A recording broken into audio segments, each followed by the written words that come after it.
ऐन उन्हाळ्यात डाळीचे भाव वाढल्यामुळे सामान्य लोकांच्या खिशाला कात्री लागणार आहे। मागच्या 3 महिन्यात ही वाढ 3 ते 60% एवढी दिसून आली आहे। तर दुसरीकडे डाळी आणि कडधान्याची आयातही मंदावल्यामुळे तुटवडा भासताना दिसून येतोय।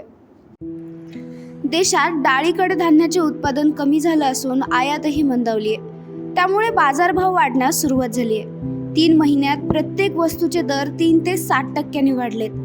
घाऊक बाजारामध्ये मसूर डाळीने 100 ओलांडल्यामुळे उन्हाबरोबर डाळीही वाढीचा उच्चांक गाठतील असा अंदाज व्यापारी व्यक्त करतायत। पाण्याची टंचाई असल्यामुळे शेतकऱ्यांना पाणी भेटलेलं नाही, त्यामुळे तुवर डाळ, चणा याचं क्रॉपच कमी आलेलं आहे यावर्षी। त्याच्यामुळे डाळींचे भाव फार वाढलेले आहेत। कमीत कमी 30, 40 रुपये किलो मागे फरक पडलेला आहे। यावर्षी गव्हाचाही भाव तसंच उंच राहील, 100-200 रुपये त्याचाही भाव वाढेल। काही सांगता येत नाही, वाढतच राहतील कारण याच्यानंतर पुढे काही क्रॉप नसते। आता पुढच्या क्रॉप पर्यंत शॉर्टेजच राहील। 156 रुपये, 150 रुपये तुवर डाळीचे भाव आहे। चणा डाळ 70 रुपये पासून 80 रुपये पर्यंत क्वालिटी आहे। 3 महिन्याचा अवधी पण सेम रेट होते, पण नवीन माल आता येतो, मे मध्ये येतो, त्या हिशोबाने रेट कमी व्हायला पाहिजे, त्या हिशोबाने रेट कमी झालेला नाही। भारत हा गहू, तांदूळ यांच्या उत्पादनांच्या बाबतीत आत्मनिर्भर असला तर कडधान्यांच्या बाबतीत तो मागे आहे। त्यामुळे लोकांना वर्षभर पुरेल एवढ्या कडधान्याचं उत्पादन इथे होत नाहीये आणि यामुळे आयातीवर अवलंबून राहावे लागत आहे। 2024च्या सुरुवातीपासून या दरात वाढ होताना दिसून आली आहे। यामध्ये फेब्रुवारीत 70 ते 78 किलो दराने विकल्या जाणाऱ्या मसुरीने 71 ते 115 रुपये एवढा टप्पा गाठलाय। तर हरभरा डाळीने 65 ते 78 वरून 68 ते 85 रुपयाचा टप्पा गाठलेला आहे।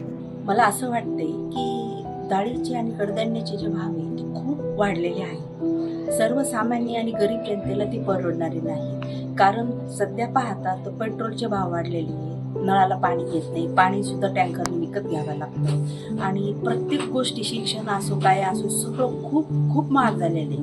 तर सर्वसामान्य जनता आणि मध्यमवर्गीय आणि गरीब जनतेला ते बिलकुल परवडत नाही। श्रीमंताच्या खिशाला कात्री लागत नाहीये, कारण की ते किती पैसे देऊन घेऊ शकतात, पण हे सगळं गरीब आणि मध्यमवर्गीय जनता पिळलेली जाते। त्याच्यामुळे मला असं वाटतंय की सरकारने याचे भाव कमी करा, याच्यामुळे त्याचा फायदा होईल। असं जर झालं नाही तर परिस्थिती खूप अवघड होऊन जाईल। अशा परिस्थितीत एखादे जण आत्महत्या सुद्धा करतात की इतके पैसे आणायचे कुठून।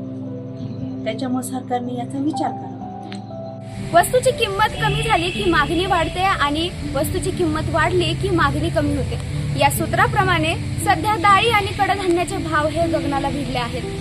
असं सांगण्यात येते की बाजार समितीमध्ये डाळी आणि कडधान्याचे भाव हे कडधान्याची आयात ही दिवसागणिक 800 ते 900 टन एवढी होत आहे।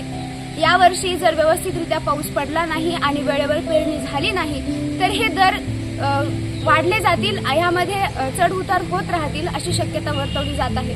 कॅमेरामन युवराज चव्हाणसह धनश्री देशमुख, MGM न्यूज, औरंगाबाद।